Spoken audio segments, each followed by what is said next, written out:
కొరకు వందనాలు. 40 రోజుల ఉపవాస ప్రార్థనలో మరి ఈరోజు 31వ కూడిక ప్రారంభించుకుందాము. మరి దేవుని నామానికి గణపరచడానికి మరి మనమైతే అందరూ ఒక పాట పాడుకొని దేవుని నామాన్ని గణపరిచే విధంగా అందరూ చప్పట్లు కొట్టుకుంటూ ప్రార్థనిస్తాం. పాటలు పాడతాం. ఒక పాట. హల్లెలూయా హల్లెలూయా. వేటగాని ఊరిలో నుండి నా ప్రాణాన్ని రక్షించవు, బలమైన రెక్కల క్రింద నాకు ఆశ్రయమిచ్చావు. వేటగాని ఊరిలో నుండి నా ప్రాణాన్ని రక్షించావు, బలమైన రెక్కల క్రింద నాకు ఆశ్రయమిచ్చావు. వేరే ఆధారం నా దుర్గమా నా శైలమా, వేరే ఆధారం నా శృంగమా నా కేడమా. ఆరాధన ఆరాధన నా తండ్రి నీకే ఆరాధన, ఆరాధన ఆరాధన నా యేసు నీకే ఆరాధన, ఆరాధన ఆరాధన నా తండ్రి నీకే ఆరాధన, ఆరాధన ఆరాధన నా యేసు నీకే ఆరాధన. వేటగాని ఊరిలో నుండి నా ప్రాణాన్ని రక్షించావు, బలమైన రెక్కల కింద నాకు ఆశ్రయమిచ్చావు. రాత్రి వేళ భయముకైనను, పగటి వేళ మరణమైనను, రాత్రి వేళ భయముకైనను, పగటి వేళ బాణమైనను, రోగము నన్నేమి చేయదు, నా గుడారము సమీపించదు. రోగము నన్నేమి చేయదు, నా గుడారము సమీపించదు. వేరే ఆధారం నా దుర్గమా నా శైలమా, వేరే ఆధారం నా శృంగమా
చేశావు. హల్లెలూయా హల్లెలూయా.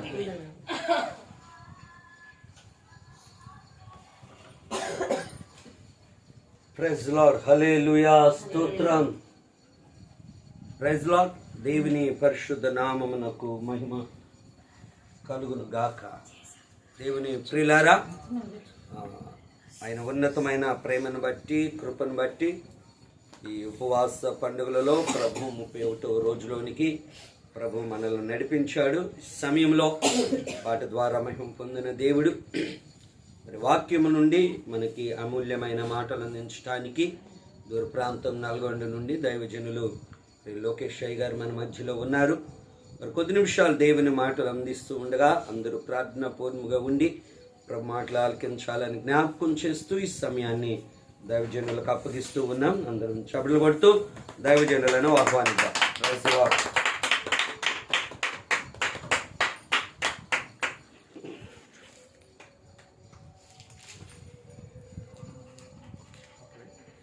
దేవుని పరిశుద్ధ నామానికి మహిమ కలుగును గాక.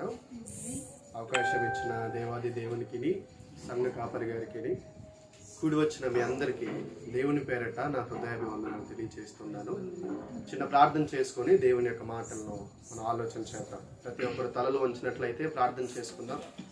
మహోన్నతుడా, గొప్ప తండ్రి, ఈ సాయంకాల సమయంలో ఏ యోగ్యత లేని మా జీవితాలలో మీ కుమారుని యొక్క త్యాగం వలన తండ్రి మిమ్మల్ని మాకు దగ్గర చేశాడు, మమ్మల్ని మీకు దగ్గర చేశాడు నాయన. తండ్రి, మీ మాటలు మీ ప్రజలకు వినిపిస్తుండగా తండ్రి నేను కాదు మీరు మాట్లాడండి. ఏ ప్రజలకి ఏ మాటలైతే అవసరమై ఉన్నాయో అవి మీరు మాట్లాడించగలరు తండ్రి. మేము ఎంతగా ప్రిపేర్ అయినానో మీరు మాట్లాడితేనే మా నోటి నుంచి మాట రాగలుగుతుంది తండ్రి. మీరు సహాయం చేస్తేనే మేము మాట్లాడగలుగుతాం నాయన. వినుచున్న వారు కూడా తండ్రి అర్థం చేసిన జ్ఞానాన్ని కూడా మీరే దయచేస్తారు తండ్రి. చెబుతున్నా నేను, వినుచున్న మీ ప్రియులందరూ ఏకాగ్రతతో మీ మాటలు వినలాగున వారి ఆత్మీయ స్థితిని కట్టుకోలాగున సహాయం అనుగ్రహించమని క్రీస్తు పేర వేడుకొంచున్నాను మా తండ్రి. ఆమేన్. మంచిది ప్రియమైన దేవుని వాళ్ళారా, ఈ సమయంలో ఉపవాస దినాల్లో 40 రోజులు ఏర్పాటు చేసుకున్న విధానాన్ని బట్టి దేవుడు ఈ 31వ రోజు వరకు మనల్ని క్షేమంగా నడిపించి అనుదినము అనేక మంది దైవ సేవకుల ద్వారా దేవుని యొక్క వర్తమానాన్ని మనకి అందిస్తున్న విధానాన్ని బట్టి దేవాది దేవునికి మహిమ కలుగును గాక. ఆమేన్. ఉపవాసము అనగా మనకి చక్కగా ఫ్లెక్సీలో చెప్పబడింది, దేవునితో సహవాసం చేయడము అని. నిజంగా మనము ఈ లోకంలో ఆరోగ్యంగా ఉండాలి అంటే, లేదా మన ఆరోగ్య స్థితి మెరుగుపడాలి అంటే, మన ఆత్మీయ జీవితంలో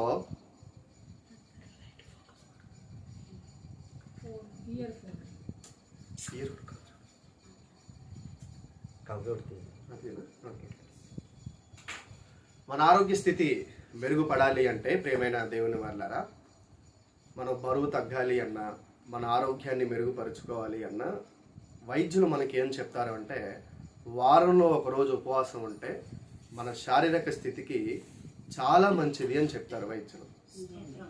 అంటే ఈ లోకంలో మనం ఎదగడానికి, ఈ లోకంలో దేవుడు మనకి ఇచ్చిన ఆయుష్ను కాపాడుకోవడానికి ఒకరోజు ఉపవాసం ఉండమని వైద్యులు మనకి చెప్తూ ఉన్నారు. కానీ మనం ఏం చేస్తాము అంటే, సమయం దొరికినప్పుడల్లా మనము తినడానికి ఎక్కువగా ప్రాధాన్యతనిస్తాం. కానీ దేవుడు చెప్పిన మాటలు ఆలకించకపోవడం చేతనే మన భౌతికంగా అనారోగ్యం పాలవడానికి గురి చేస్తుంది. దేవుని మాట ఆత్మీయంగానే కాదు, భౌతికంగా కూడా మనకు ఉపయోగపడతాయి. ఎందుకో తెలుసా? దేవుడు మనకిచ్చిన ఈ ఆరోగ్యాన్ని పాడు చేసుకున్నా కూడా దేవుడు మనల్ని లెక్క అడుగుతాడు. ఎందుకు అంటే, దేవుడు మనల్ని రక్తం పెట్టి కొనుక్కున్నాడు తన కుమారుని రక్తము ద్వారా. మనము ఒక 10,000 పెట్టి కొనుక్కున్న ఏ వస్తువునైనా, లేదా 100 రూపాయలు పెట్టుకొని కొనుక్కున్న ఏ వస్తువునైనా అజాగ్రత్తగా చూసుకో. అలాంటిది తన కుమారుని రక్తం ద్వారా కొనుక్కున్న మనల్ని మనం ఏదైనా దేవుడిచ్చిన దాన్ని సద్వినియోగం చేసుకోకపోతే, దేవుడు మనకిచ్చిన దాన్ని కాపాడుకోకపోతే, దేవుడు ఖచ్చితంగా మనల్ని లెక్క అడుగుతాడు. కొన్ని మార్లు ప్రార్థనా విషయాలలో మనం నిర్లక్ష్యంగా ఉంటాం. దైవ సేవకుల యొక్క పిలుపు విషయాల్లో మనము నిర్లక్ష్యంగా ఉంటాం. ఎక్కడ యూట్యూబ్లో చూసిన వాక్యం వస్తుంది కదా, అనేక మంది దైవ సేవకులు ఉపవాస కోడికలు పెడుతున్నారు కదా, ఇక్కడికి వెళ్తేనే మేము బలపడతామా అని చాలామంది దేవుని పిలుపు విషయంలో నిర్లక్ష్యతను చూపిస్తూ ఉంటారు పిల్లలు. కొంతమంది ఆచారబద్ధంగా చేసేవారు కొంతమంది ఉంటారు. కానీ పరిశుద్ధ గ్రంథంలో దేవుడు పౌలు గారి ద్వారా ఒక చక్కటి మాటను రాయిస్తూ ఉన్నాడు. ఉపవాసం చేయడం అంటే ఏంటి అంటే రోమీలకు రాసిన పత్రిక 12వ అధ్యాయము మొదటి వచనాన్ని మనం చదువుతున్నాం. కాబట్టి సహోదరులారా పరిశుద్ధమును దేవునికి అనుకూలమైన సజీవ యాగముగా నీ శరీరములను ఆయనకు సమర్పించుకొనుడని దేవుని వాత్సల్యమును బట్టి మిమ్మును బతిమాలుకొనుచున్నాను. ఇట్టి సేవ మీకు యుక్తమైనది. చూడండి ప్రేమైన దేవుని వల్ల రోమాపత్రిక 1వ అధ్యాయము నుండి 11వ అధ్యాయము వరకు పౌలు గారు పాపుల యొక్క స్థితి మాట్లాడుకుంటూ వస్తున్నాడు.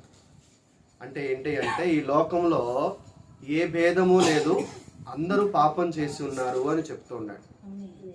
అందరూ పాపం చేసిన స్థితిలో ఉన్నప్పుడు మహనీయుడైన యేసుప్రభువారు ఈ భూమి మీదకి వచ్చి దేవునితో సహవాసం చేయడం అంటే ఏంటో ఈ 12వ అధ్యాయం దగ్గర నుంచి పౌలు గారు మాట్లాడుకుంటూ వస్తున్నాడు మిగతా విషయాలు. అందులో ప్రారంభంలో చెప్తున్నాడు, సజీవ యాగముగా మీ శరీరాన్ని దేవునికి సమర్పించుకొనుటయే ఇట్టి సేవ దేవునికి యుక్తమైనది. మనం చూడండి, మన ఉపవాసము అనగానే మనము మన శరీరాన్ని పస్తులు పెడుతూ ఉంటాం.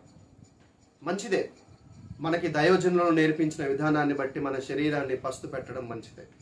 కానీ ప్రాముఖ్యమైన దానిని మర్చిపోయి మన శరీరాన్ని పస్తు పెడితే ఎలాంటి ఉపయోగము ఉండదు.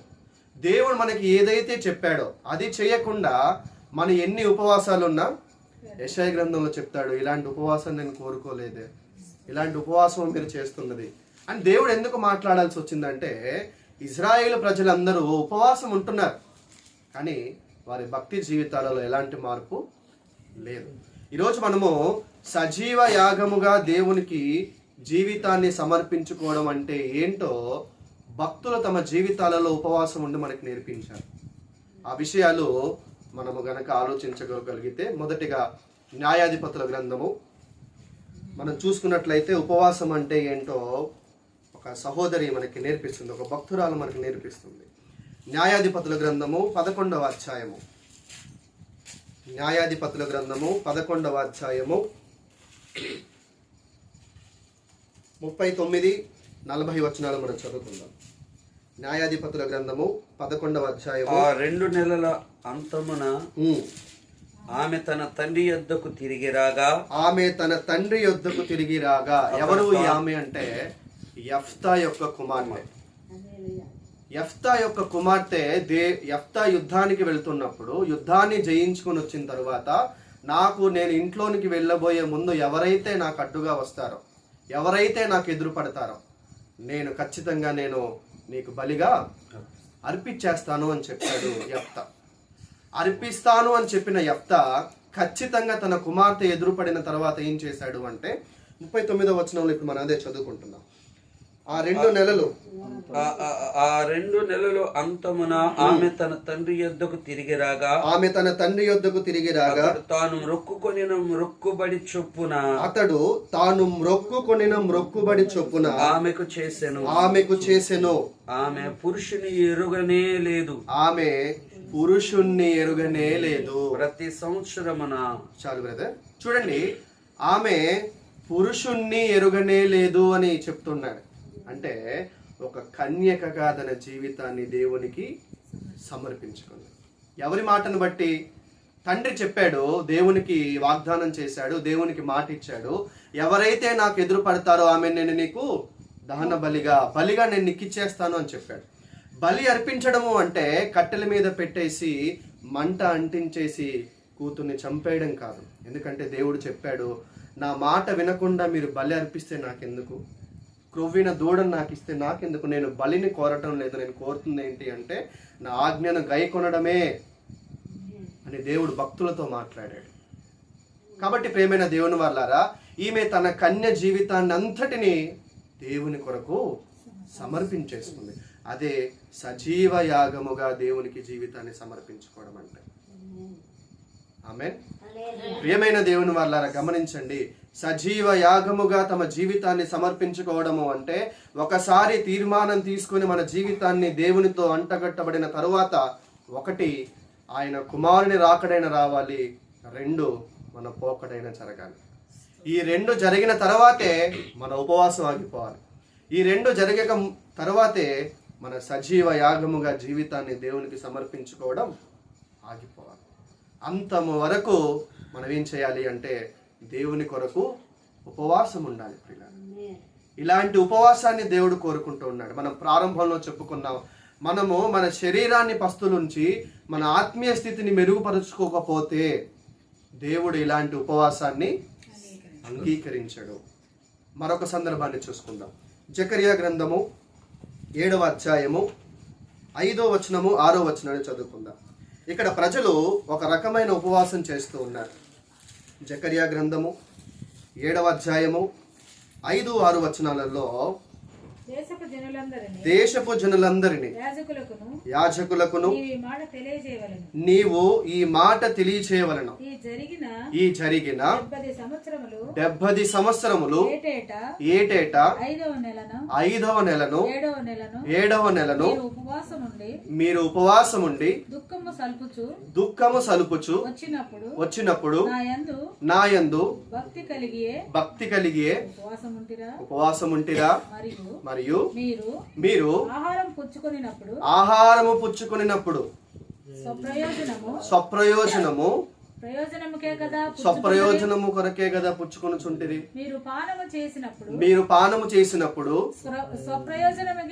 స్వప్రయోజనము కోసమే కదా పానము చేసి. అంటే ఆహారం తింటున్నారు అంటే మీ స్వలాభం కోసమే తింటున్నారు.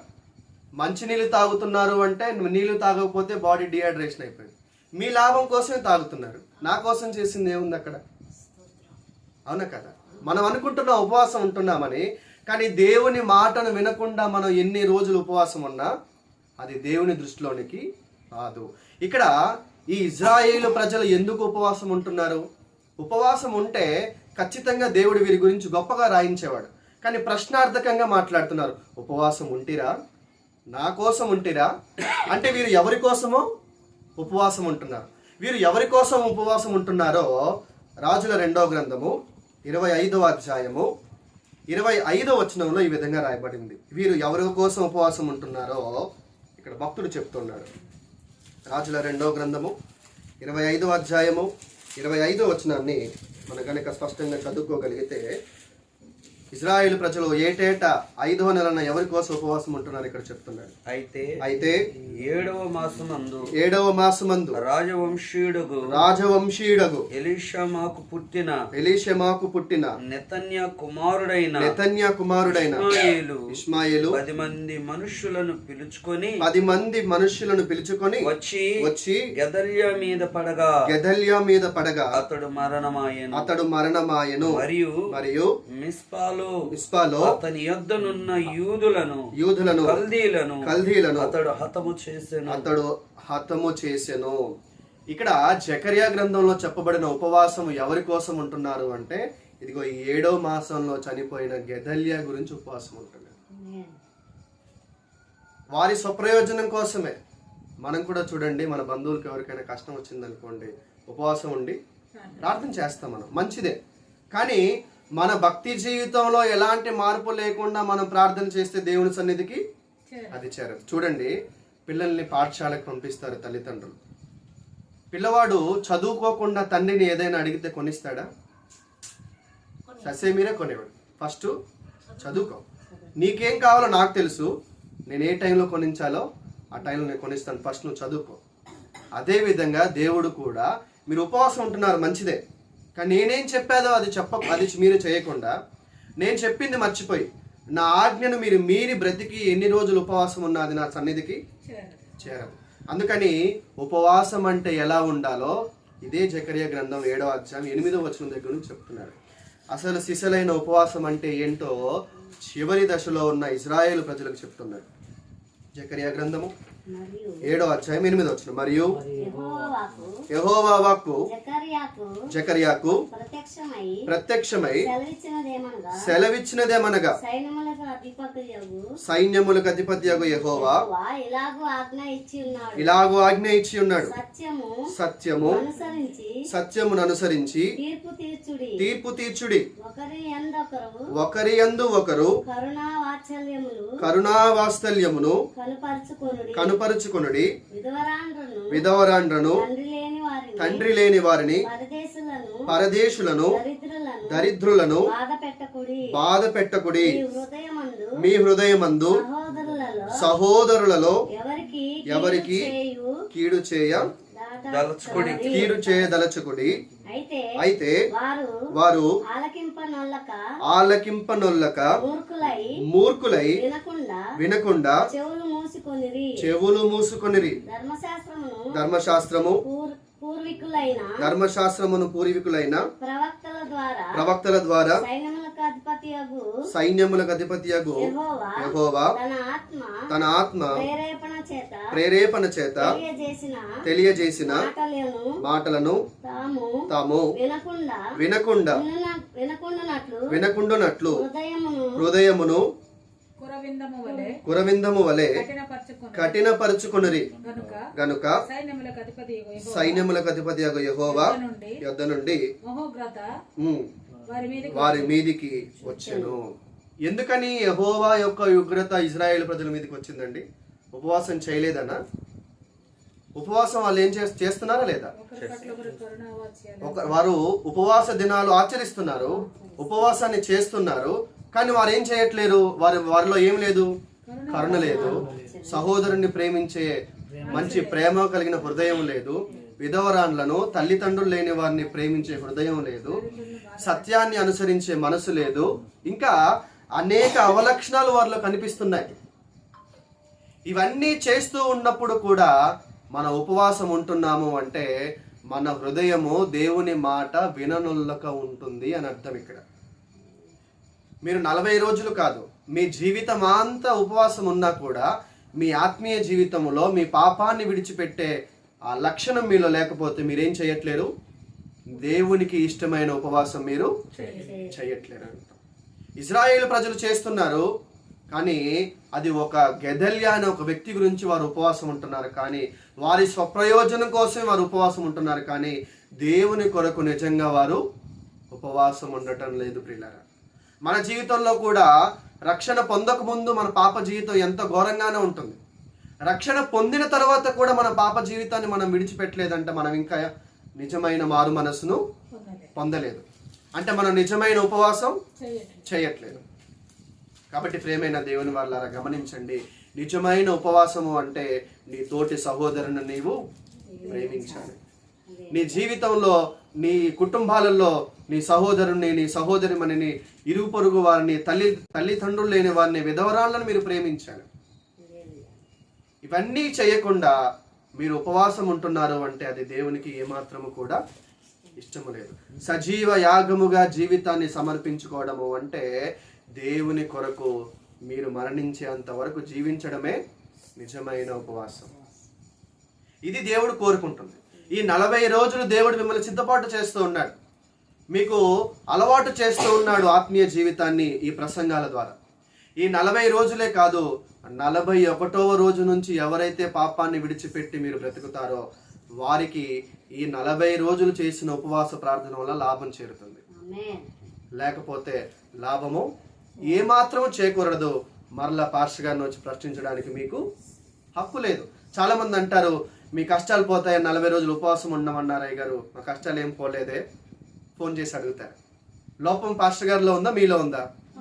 ఆహారం తింటున్నప్పుడు శక్తి రాకపోతే ఆ రైస్ బ్యాగ్ అమ్మిన వాడిది తప్ప, తినది మన తప్ప? మనదే తప్పు. మనం ఏం చేస్తామంటే మనం తప్పుడోళ్ళం కాదని మన లోపాన్ని ఎదుటి వారి మీద చూపించడానికి మనం ప్రయత్నం చేస్తాం. అది ఏమాత్రం కూడా దేవుడు సహించడు.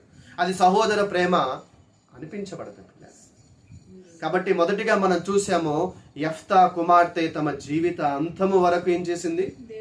దేవుని కొరకు సమర్పించుకుని బ్రతికింది. దేవునితో సహవాసం చేయడం అంటే అదే. సజీవ యాగముగా జీవించడము అంటే అదే. జకర్యా గ్రంథంలో చెప్తున్నాడు, దేవుడు జకర్యా ప్రవక్త ద్వారా తెలియచేస్తున్నాడు, ఉపవాసం అంటే ఏదో కాదురా బాబు, ఉపవాసం అంటే సహోదరుని ప్రేమించాలి, ఉపవాసం అంటే మీరు విధవరాలను ప్రేమించాలి, జాలిగల గుణం కలిగి ఉండాలి, కరుణా గుణాన్ని మీరు కలిగి ఉండాలి. ఇవేవి లేకుండా మీరు ఎన్ని రోజులు ఉపవాసం ఉన్నా కూడా మీ ప్రార్థనని నేను వినను, ఆలకించను. ఇంకా మనకి స్పష్టంగా చెప్తూ ఉన్నాడు మనము మత్తయి సువార్త. ఇంకా ఉపవాసం అంటే ఏంటో చివరిగా 3వ భాగాన్ని మనం చూసుకొని ముగించుకుందాం. మత్తయి సువార్త 5వ అధ్యాయము 29వ వచనాన్ని మనం చదువుకుందాం. మరికొన్ని సందర్భాలు మనం చూసుకుందాం. మత్తయి సువార్త 5వ అధ్యాయం 29వ వచనం. నీ కుడి కన్ను నిన్ను అభ్యంతరపరిచిన ఎడల దాన్ని పెరికి నీ యొద్ద నుండి పారవేయుము. నీ దేహమంతయు నరకములో పడవేయబడకుండా నీ అవయవములలో ఒకటి నశించుట మీకు ప్రయోజనకరము కదా.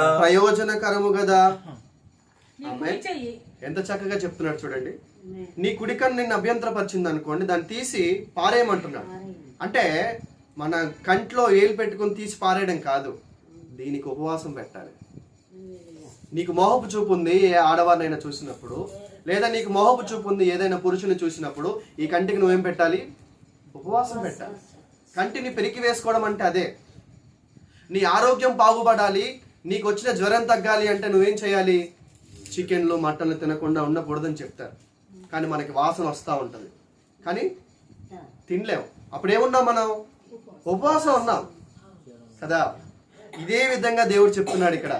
ఏమని చెప్తున్నాడంటే, నీవు 40 రోజుల ఉపవాస ప్రార్థనలో ఈ ప్రార్థన నిమిత్తం నువ్వు ఉపవాసం ఉన్నావు. 41వ రోజు నీలో ఆ జీవితం కనిపించకపోతే ఈ 40 రోజులు ఏమైపోయినట్టు? వృధాగా పోయినట్టే. 30 రోజులు పనిచేసి జీతం రాలేదనుకోండి, ఎంత బాధగా ఉంటుంది కదా. ఇన్ని రోజులు మనం ఉపవాసం ఉండి మన పాప జీవితాన్ని విడిచిపెట్టకపోతే ఈ 40 రోజులు చేసిన ప్రార్థన అంతా వ్యర్థమైపోతుంది. దానికి కారణం ఎవరో కాదు, మీరే, మనమే. నేనైనా అంతే. నేను ఒక ప్రార్థన అంశం నిమిత్తం దేవుని దగ్గర పోరాడి ఆ ప్రార్థన జీవితం నేను కలిగి ఉండి ఆ పాపాన్ని విడిచిపెట్టకపోతే నేను ఎన్ని రోజులు ఉపవాసం ఉన్న ఉపవాస ప్రార్థన అంతా వృధాగా పోతుంది. అదే మన పితరులంతా చేశారు.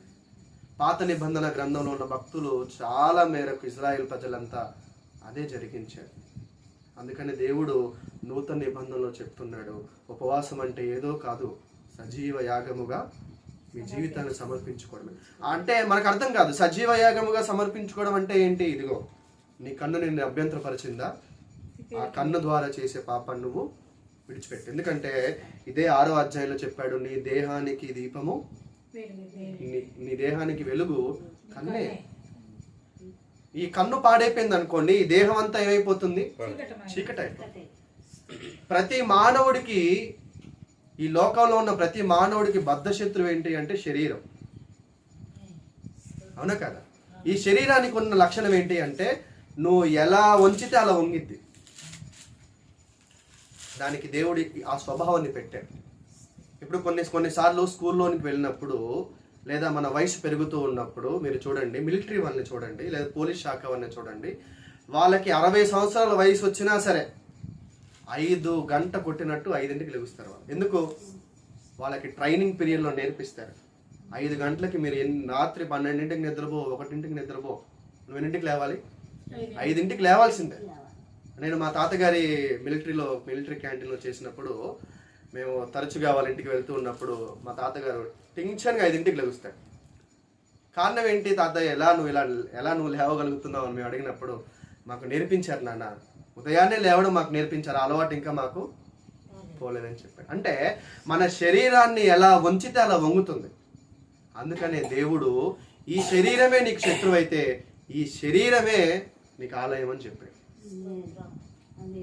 నీకు ఏదైతే శత్రువో ఆ శత్రువుతో నేను పోరాడడానికి నీతో సిద్ధంగా ఉన్నాను. నీ దేహము నీకు శత్రువు అయితే నీ దేహం అనే దేవుని ఆలయంలో నేను ఉంటున్నాను. ఎక్కడో కాదు నేను ఉండేది, నీ దేహంలోనే నేను ఉంటున్నాను. ఎందుకో తెలుసా? నువ్వు ఎలాంటి ఉపవాసం ఉంటున్నావు అక్కడి నుంచి కాదు, ఇక్కడ నుంచే నేను రోజు చూస్తూ ఉంటా. నీ కన్ను నిన్ను అభ్యంతరపరిచిందా, తీసి పారేస్తున్నావా లేదా ఇక్కడ నుండి చూస్తున్నా. మనం అనుకుంటాం దేవుడు అంటే ఎక్కడో ఉంటాడు, ఆయన చూడట్లేదు అనుకున్న 4 గోడల మధ్యలో ఏదో మనం చేసేస్తాం. అప్పుడు మన ఉపవాసము నిరుపయోగం అయిపోయింది. నీ కుడి చేయి నిన్ను అభ్యంతరపరిచిందా, దాన్ని తీసి అంటున్నాడు. అంటే ఈ చేతితో చేయరాని పనులు ఏదైనా నువ్వు చేస్తున్నావా దేవుని సన్నిధికి వచ్చి, దీన్ని తీసి పారే, అంటే దీనికి ఉపవాసం పెట్టు అంటున్నాడు. ఈ కాళ్ళతో వైన్ షాప్కి వెళ్తున్నావా, 40 రోజులు ఉపవాసం ఉండి దేవునితో పోరాడి 41వ రోజు వెళ్లకుండా ఈ పాదాలకు ఉపవాసం పెట్టు. అదే దేవుడు కోరుకుంటున్నాడు ప్రియులారా. ఈ హృదయం మారకుండా నువ్వు దేహంతో ఎన్ని రోజులు ఉపవాసం ఉన్నా అదంతా ఏమైపోతుంది దేవుని దృష్టికి లెక్కలోనికి రాదు. దేవుడు దాన్ని లెక్కలోనికి తీసుకోడు. కారణం ఏంటి అంటే దేవుడు ధన్యతలలో ఒక ధన్యత చెప్పాడు. ఏమని? హృదయ శుద్ధి గలవారు ధన్యులు, వారు దేవుణ్ణి చూచెదరు. ఎంత గొప్ప భాగ్యం. ఉపవాసం చేసేవాళ్ళు చూస్తున్నారా? డబ్బులున్న వాళ్ళు చూస్తున్నారా? అంతస్తులు ఉన్న వాళ్ళు చూస్తున్నారా? ఈ లోకంలో మేము కింగ్స్ అని చెప్పుకుంటున్న వారు చూస్తున్నారా? లేదు. ప్రతి ఒక్కరికి, పేదవాడైనా, చిన్నవాడైనా, పెద్దవాడైనా, ధనికుడైనా, దరిద్రుడైనా దేవుడు ఒకటే రూల్ పెట్టాడు, నీ హృదయం బాగుంటే చాలు, నువ్వు నన్ను చూస్తావని చెప్పాడు. అందుకే ఈ దేహం అనే దేవుని ఆలయంలో దేవుడు ఉంటూ ఉంటాడు. మనిషి హృదయంలో ఎప్పుడు 2 యుద్ధాలు జరుగుతాయి. ఒకటి సాతానుగాడు చేస్తూ ఉంటాడు, 2 దేవుడు చేస్తుంటాడు. అనగా పరిశుద్ధాత్మ దేవుడు మనలో ఉండి అపవాదితో పోరాడుతూ ఉంటాడు. నువ్వు పాపం చేసావా, సైతాన్ని నువ్వు గెలిపిస్తున్నావు. నువ్వు పాపాన్ని జయించావా, దేవుణ్ణి నువ్వు గెలిపిస్తున్నావు. నీ జీవితంలో నువ్వు ఎన్నిసార్లు దేవుని గెలిపించావు, ఎన్నిసార్లు నువ్వు అపవాదిని గెలిపించావు. మనిషి జీవితంలో దేవుణ్ణి గెలిపించడం కంటే అపవాదిని గెలిపించేవారు ఎక్కువగా ఉంటారు. ఎందుకో తెలుసా? దీనికి ఉపవాసం పెట్టలేదు చాలా మంది. ఈ హృదయంలో పుట్టే కోరికలకి ఎవరు కూడా ఉపవాసం పెట్టలేదు. నీ కన్ను నిన్ను అభ్యంతరపరిస్తే ఉపవాసం పెట్టమన్నాడు. నీ చెయ్యి నిన్ను అభ్యంతరపరిస్తే ఉపవాసం పెట్టమన్నాడు. నీ కాలు నిన్ను అభ్యంతరపరిస్తే తీసి పారేయమన్నాడు. తీసి పారేయడము అంటే నీ దేహము నుండి ఈ భాగాన్ని వేరు చేయడం కాదు. నీ దేహముతో ఈ భాగం అంటుకట్టబడి ఉన్న దీనికి ఉపవాసం పెట్టు. అదే దేవునితో సహవాసం. నీ జీవితంలో ఏ పాపాన్ని విడిచిపెట్టడానికి నువ్వు ఉపవాసం ఉంటున్నావో అదే దేవునితో సహవాసం అవుతుంది. ఇవేవి మనం చేయకుండా ప్రియమైన దేవుని వాళ్ళరా, మనం ఎన్ని రోజులు ఉపవాసం ఉండి ఈ కడుపుని మార్చితే దేవుడు చూడడు. దీన్ని మార్చావు, దీనితో చేసే పాపాన్ని ఎప్పుడు మారుస్తావు? అంటే దీనితో చేసే పాపాన్ని ఎప్పుడు ఆపేస్తావు? అప్పుడు నీ జీవితం వెలిగించబడుతుంది. అప్పుడు నీ జీవితం దేవునికి అద్భుతకరంగా కనిపిస్తుంది. న్యాయాధిపతి అయిన యెఫ్తా కుమార్తె చేసింది నిజమైన ఉపవాసం. మనం ఇందాక చదువుకున్నాము, జకర్యా గ్రంథంలో చెప్పాడు ఉపవాసం అంటే ఏంటో. దేవుడు మరలా మరలా మరలా మరలా చెప్తూ వస్తూ ఉన్నాడు. ఎందుకు ఇన్నిసార్లు దేవుడు ఉపవాసం గురించి చెప్తున్నాడు అంటే, ఉపవాసం అంటే కేవలం ఆహారం మానేయడం అని అర్థమైపోయింది ప్రజలకి. అది మంచిదే, కానీ అది చేస్తూ పాపాన్ని విడిచిపెట్టకపోతే దేవుడు బాధపడతాడండి. ఇంత కష్టపడి ఈ చిన్న విషయం దగ్గర ఎందుకు నీ జీవితాన్నంట పాడు చేసుకుంటున్నావు? ఇంత సమీపంగా నాకు దగ్గరగా వచ్చి పాపం చేసేందుకు మళ్ళీ నాకు దూరం అయిపోతున్నా. దేవునితో అపాయింట్మెంట్ తీసుకున్నావు, ఈ ఉపవాసం ద్వారా మరలా పాపం చేసి అపాయింట్మెంట్ని క్యాన్సిల్ చేసుకుంటున్నావు. ఎందుకు చిన్న పాపం చేసి దేవునికి దూరం అయిపోతున్నావు? ఎందుకు 40 రోజులు ఉపవాసం కూడికలో నువ్వు పాల్గొని 41వ రోజు నీ భక్తి జీవితాన్ని కొనసాగించలేకపోతున్నావు? ప్రేమైన దేవుని వాళ్ళరా, మన జీవితాలలో మానవ మాత్రులమైన మనల్ని అపవాది నిత్యము వెంటాడుతూ ఉంటాడండి. మన బాల్య దశ దాటిన నాటి నుండి మనం మరణించేంత వరకు ప్రతిరోజు మన అపవాదితో యుద్ధం చేయాల్సిందే. ప్రతిరోజు. అది నేనైనా సరే, విశ్వాసులైన మీరైనా సరే, ఎవరైనా అపవాదితో పోరాడాల్సిందే. ఓడిపోయిన వాడేమో దేవునికి దూరం అయిపోతాడు, గెలిచిన వాడేమో దేవునితో సహవాసంలో ఉంటాడు. ఆమేన్. గమనించండి ప్రియమైన దేవుని వాళ్ళారా, యెఫ్తా కుమార్తె చేసింది అదే విధంగా జకర్యా గ్రంథంలో చెప్పబడింది. ఇక్కడ నూతన నిబంధనలో దేవుడు చెప్పాడు, నీ కన్ను నిన్ను అభ్యంతర పరిస్తే దాన్ని తీసే. ఇంకా రోమీలకు రాసిన పత్రిక 6వ అధ్యాయము 13వ వచనంలో చెప్తున్నాడు. చక్కగా పౌలు గారు మాట్లాడుతూ ఉన్నారు, చూడండి ప్రియులారా. రోమీలకు రాసిన పత్రిక 6వ అధ్యాయము 13వ వచనాన్ని చదువుకుందాం. 6వ అధ్యాయం 13వ మరియు మీ అవయవములను దుర్నీతి సాధనములుగా పానమునకు అప్పగింపకుడి. అయితే మృతుల్లో నుండి సజీవులమనుకొని మిమ్మును మీరే దేవునికి అప్పగించుకొనుడి.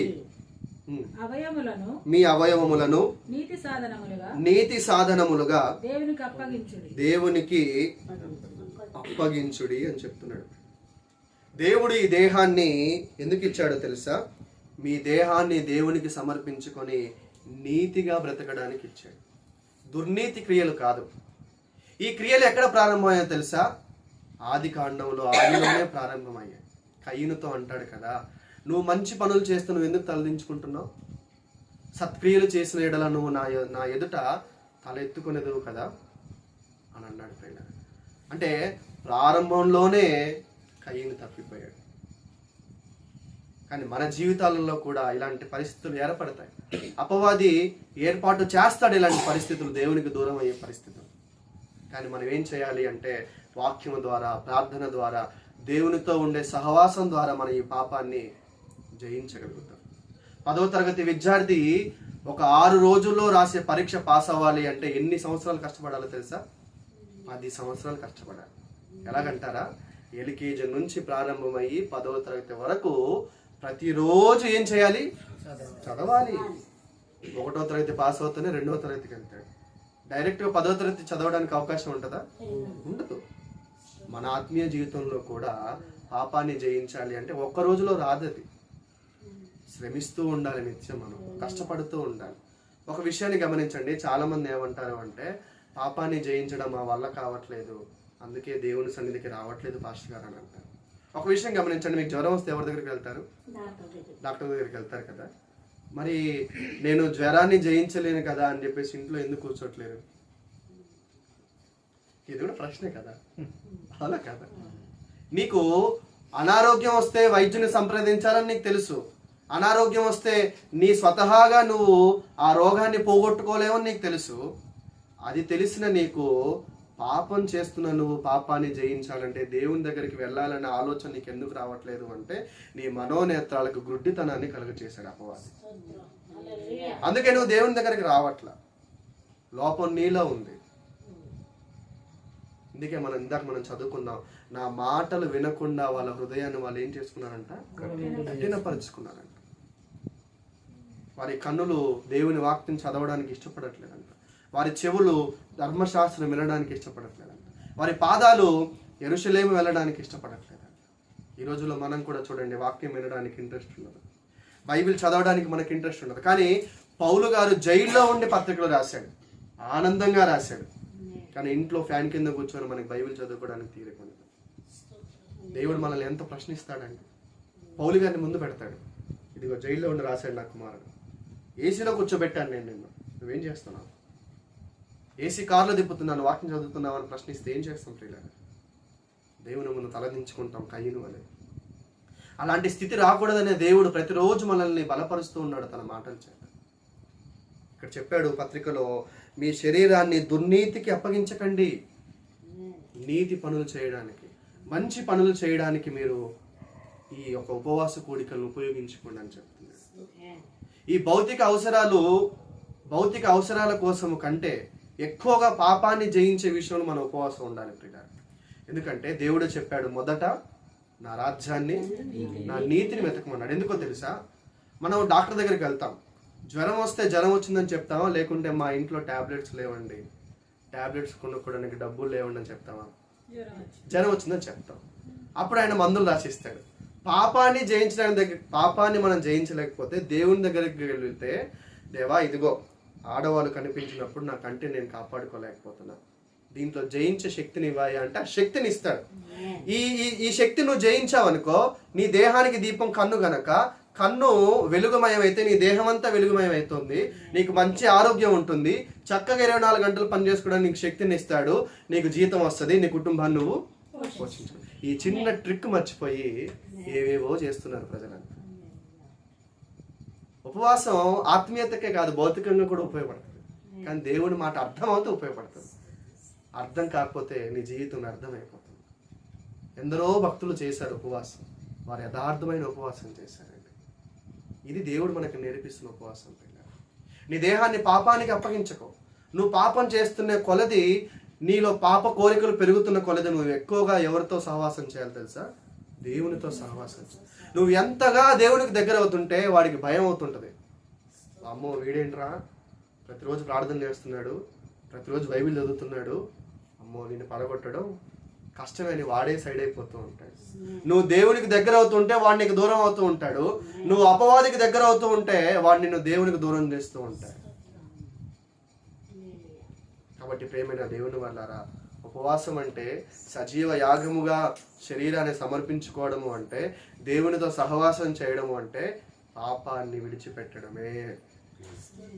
ఇది చేయకుండా మనం ఎన్ని రోజులు ఉపవాసం ఉన్నా కూడా దేవుని దృష్టిలోనికి ఇది రాదు ప్రియుల.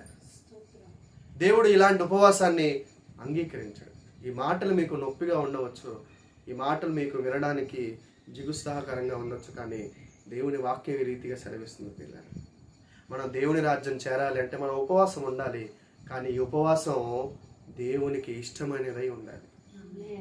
ఆ ఇష్టమైనది ఏంటి అంటే మన హృదయాన్ని శుద్ధి చేసుకోవడమే పిల్లలు.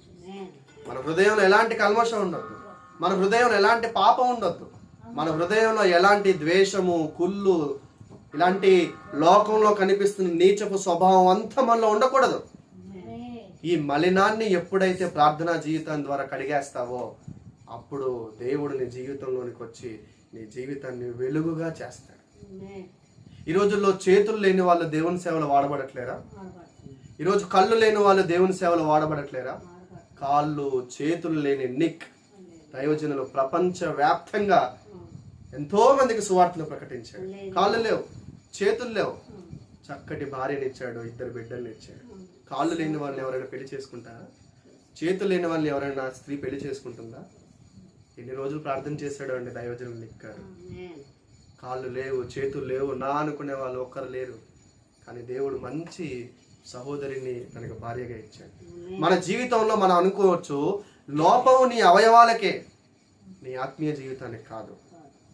కాబట్టి ప్రేమైన దేవుని వల్లారా మీరు గమనించండి, ఆత్మీయ జీవితంలో మనం ఎదగాలి అంటే పాపాన్ని జయించాలి. పాపాన్ని జయించాలి అంటే మనం ఏమి ఉండాలి? ఉపవాసం ఉండాలి. ఉపవాసం అంటే ఏంటో భక్తులు మనకి నేర్పించారు. అలాంటి భక్తి జీవితాన్ని మనం కలిగి ఉండాలని కోరుకుంటూ ఈయన మాటలు ముగిస్తున్నాను. చిన్న ప్రార్థన చేసుకుంటాం. మహోన్నతుడా గొప్ప తండ్రి, ఉపవాసము అంటే దేహాన్ని పస్తులుంచడమే కాదు నాయన, ఆత్మీయ స్థితిలో పాపాన్ని పస్తులుంచడం అని, పాపాన్ని జయించడము అని మీరు మాకు నేర్పించారు నాయన. నేను కాదు, మీరు నాలో ఉండి మాట్లాడించిన మాటలన్నిటిని బట్టి మీ కృతజ్ఞతలు నాయన. విన్న మీ ప్రియులందరూ తండ్రి ఈ 40 రోజుల ఉపవాస కూడికలో ఏ పాపాన్ని అయితే వారు జయించలేకపోతున్నారో ఆ పాపాన్ని జయించే స్థితిలోనికి వారు రావడానికి సహాయం దయచేయండి. అలాంటి గొప్ప భాగ్యాన్ని నాకును విన్న ప్రజలందరికీ సహాయం దయచేయండి. మరి ముఖ్యంగా ఈ 40 రోజుల ఉపవాస ప్రార్థనను ఏర్పాటు చేసిన దైవజనులను జ్ఞాపకం చేసుకోండి. తన పరిచర్యను దీవించండి, ఆశీర్వదించండి. అనేక మంది ఆత్మలు తన సంఘానికి నడిపించండి. దేవా మీరే ఘనత మహిమ ప్రభావాలు పొందుకున్నామని క్రీస్తు పేర వేడుకొని కృతజ్ఞతాస్తుతులను సమర్పిస్తున్నాను మా తండ్రి. అందరికీ వందనాలు.